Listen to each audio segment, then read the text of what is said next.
अब क्वेश्चन ये उठता है कि हमने हमारी एंशिएंट हिस्ट्री को किस तरीके से कंस्ट्रक्ट किया। अगर हम सिंपल लैंग्वेज में बोले तो हमें कैसे पता चला कि एंशिएंट टाइम में कौन कौन से इंपॉर्टेंट इंसिडेंट हुए थे, क्योंकि हम लोग तो उस टाइम मौजूद नहीं थे। फिर सारी चीज़ों के बारे में हम बुक्स में ये सब कुछ कैसे लिख पाते हैं। तो उन चीज़ों का पता लगाने के लिए हमने कुछ प्रोसीजर फॉलो की, कुछ तरीके अपनाई। तो एक एक करके हम उन तरीकों के बारे में स्टडी करेंगे कि किस तरीके से हमने पता लगाया कि एंशिएंट टाइम में कौन कौन से इंपॉर्टेंट इंसिडेंट हुए थे। सबसे पहले मटेरियल रिमेन्स, मतलब वो सारी साइट्स जहां पर एंशिएंट टाइम में पीपल्स रहते थे, लोग रहते थे, उस एरिया की हमने डिगिंग की और डिगिंग करने पर वहां पर इंफ्रास्ट्रक्चर सामने आई। इंफ्रास्ट्रक्चर सामने आई तो बहुत सारे वहां पर मटेरियल्स सामने आई। उन मटेरियल्स की हमने स्टडी की और उसके बेसिस पर हमने इंफॉर्मेशन निकाली कि उस टाइम लोग किस तरीके की लाइफस्टाइल को फॉलो करते थे, कौन सी पोट्री को यूज करते थे, कैसे एग्रीकल्चर करते थे और किस तरीके से कौन से जो ग्रेन्स हैं उनका प्रोडक्शन किया करते थे। अब मटेरियल्स की हमने स्टडी किस तरीके से की, तो उसके लिए हमने एक टेक्निक अपनाई, रेडियो कार्बन डेटिंग टेक्निक। इसमें क्या होता है, कोई भी जो चीज होती है उस चीज में कार्बन के दो आइसोटोप होते हैं, carbon 12 and carbon 14। In isotope की जैसे जैसे वो चीज पुरानी होती जाती है तो उसमें जो कार्बन के जो आइसोटोप प्रेजेंट होते हैं उनका प्रोपोर्शन डिक्रीज होता जाता है और इसी की स्टडी करके उस चीज की जो एज है उसके बारे में पता लगाया जाता है। तो इसी तरीके से जो भी मटेरियल हमें उन साइट्स पर मिले, उन मटेरियल्स की कार्बन डेटिंग के थ्रू उनकी एज का पता लगाया गया और इसके बेसिस पर यह पता लगाया गया कि हमारी जो एंशिएंट हिस्ट्री है वो कितनी पुरानी है। दूसरा जो प्रोसीजर हमने अपनाया वो अपनाया कोइंस के थ्रू। कोइंस मतलब सिक्के। सबसे पहले जो कोइंस की स्टडी है उसको हम न्यूमिस्मेटिक्स बोलते हैं। कोइंस के बेसिस पर हमने ये पता लगाया, सबसे पहले तो जिन साइट्स पर हमें कोइंस मिले उनसे ये पता लगाया कि ये कहाँ के कोइंस हैं। इसके अलावा हमने ये भी पता लगाया कि मान लो सेम कोइंस हमें अदर कंट्री से मिल रहे हैं तो हमें ये पता चला कि हाँ, दो कंट्रीज के बीच में मतलब कोइंस का आदान प्रदान हो रहा है, मतलब यहाँ पर ट्रेड हुआ करता था। इसके अलावा ये पता लगाया कि अगर कोइंस जो है वो किसका बना हुआ है, इसके बेसिस पर यह पता लगाया कि वो जो स्टेट है वो कितना प्रोस्पेरस था, मतलब कितना वेल्दी था। अगर कोइन जो है वो गोल्ड का बना हुआ है और कितना ग्रेन का, मतलब कितना ज़्यादा भारी है, कितना उसका वेट है, इससे ये पता लगाया गया कि जो किंगडम है वो कितनी प्रोस्पेरिटी थी उस किंगडम में। तो ये सारी चीज़ें हमें पता चली।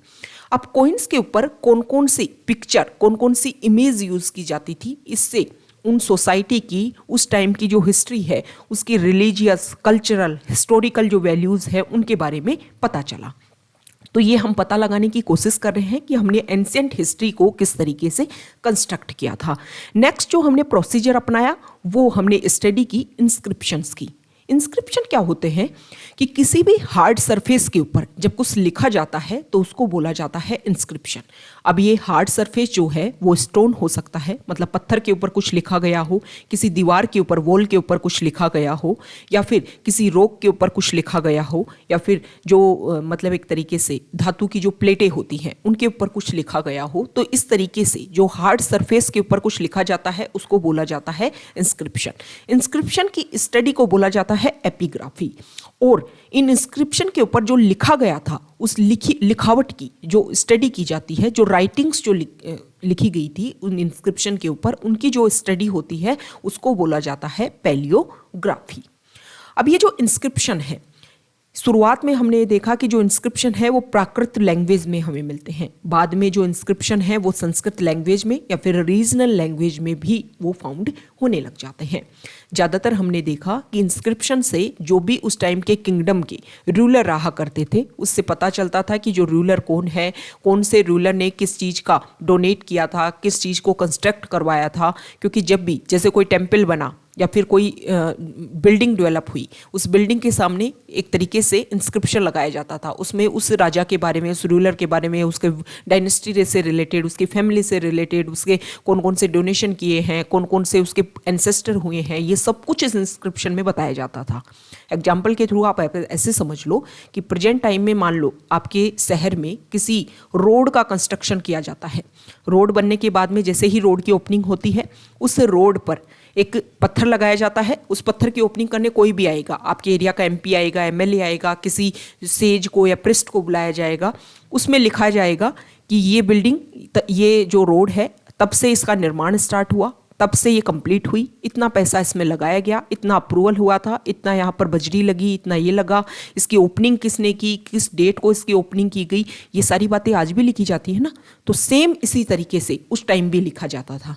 तो इनकी स्टडी करके हमने हमारी हिस्ट्री को कंस्ट्रक्ट किया है। नेक्स्ट जो प्रोसीजर है वो है लिटरेरी सोर्स। लिटरेरी सोर्स होता है कि हमारे एंशिएंट टाइम में जो भी हमारा लिटरेचर लिखा गया है, जो भी हमारी बुक्स लिखी गई हैं, जिसमें वेदास हैं, रामायण, महाभारत, स्मृति, इसके अलावा Dharmasutra, epics, Jain and Buddhist text, poetry, Sangam literature, play, ये सारी जो चीज़ें लिखी गई हैं, इनसे हमें पता चलता है कि उस टाइम की जो सोसाइटी कैसी हुआ करती थी, उस टाइम पॉलिटिकल कंडीशन कैसी थी, कल्चरल इवेंट्स उस टाइम कैसे हुआ करते थे।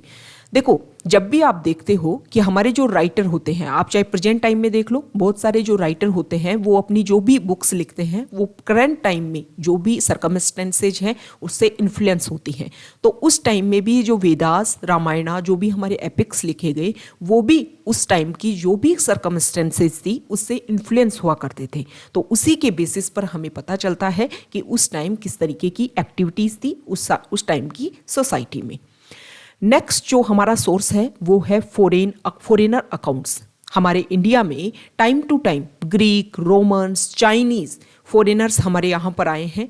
उन्होंने किसी ना किसी रोल में वो लोग आते रहे हैं, जैसे हिस्टोरियन के रूप में बहुत सारे लोग होते हैं जिनको पूरे वर्ल्ड की हिस्ट्री जानने का काम होता है। बहुत सारे लोग डिप्लोमेट्स के रूप में भी यहाँ पर आए, पिलग्रिम्स के रूप में आए, नेविगेटर्स के रूप में आए, एक्सप्लोरर्स के रूप में आए। एक्सप्लोरर मतलब किसी चीज़ को, नई चीज़ को खोज करना, जिसमें कुछ चीज़ें हम पता करते हैं कि अलेक्जेंडर ने हमारे इंडिया में इन्वेजन किया था। ये हमें पता चलता है ग्रीक सोर्सेज से, मतलब ग्रीक के कुछ राइटर्स हमारे इंडिया में आए होंगे, उन्होंने अपने बुक्स में ये बातें लिखी हैं कि अलेक्जेंडर ने इंडिया के ऊपर अटैक किया था।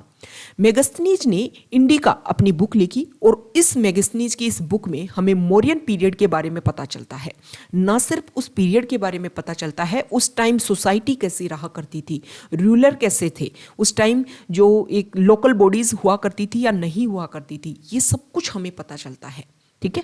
प्लाइनी की एक बुक है नेचुरलिस हिस्टोरिका। इस बुक में हमें पता चलता है कि इंडिया और रोमन एम्पायर के बीच में ट्रेड में जो इम्बैलेंस था उसके बारे में हमें इस बुक में पता चलता है। तो ये हमने उन सारे सोर्सेज का पता लगाने की कोशिश की है जिसके बेसिस पर हमने हमारी हिस्ट्री को कंस्ट्रक्ट किया है।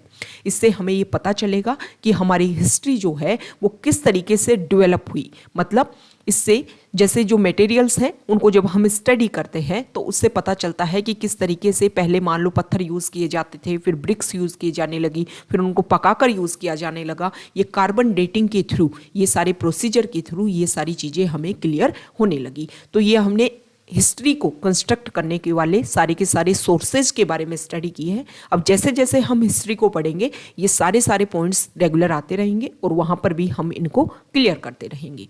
अगर आप यहाँ तक आए हो, वीडियो आपको अच्छा लगा है तो प्लीज़ वीडियो को लाइक कीजिए, शेयर कीजिए और चैनल को सब्सक्राइब कीजिए।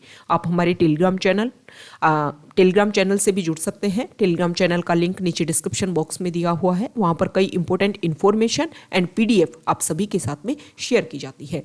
देखो, क्वेश्चन एक कमेंट आया था कि हमें नोट्स प्रोवाइड करवाने की बात की जा रही है। जो भी वीडियोस में आपको इंपॉर्टेंट पॉइंट्स बोले जाते हैं तो आप एक रजिस्टर मेंटेन कीजिए। उस रजिस्टर में जो की पॉइंट्स हैं उनको आप अलग अलग सब हेडिंग्स लगा करके उन की पॉइंट्स को लिख सकते हो।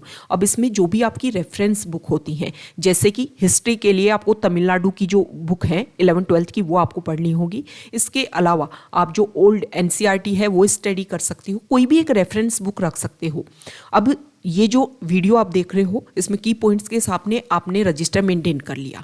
अब उस रजिस्टर में आप एक पेज साइड लिखो, एक पेज खाली रखो, फिर साथ में आप जो तमिलनाडु बोर्ड की जो बुक है उसको स्टडी करो। अब उसमें जो भी आपको एक्स्ट्रा जो की पॉइंट्स लगते हैं वो वहाँ पर आप राइट डाउन कर लो उन सारे की पॉइंट्स को।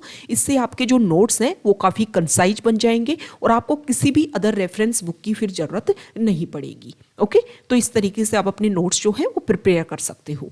Okay, thank you.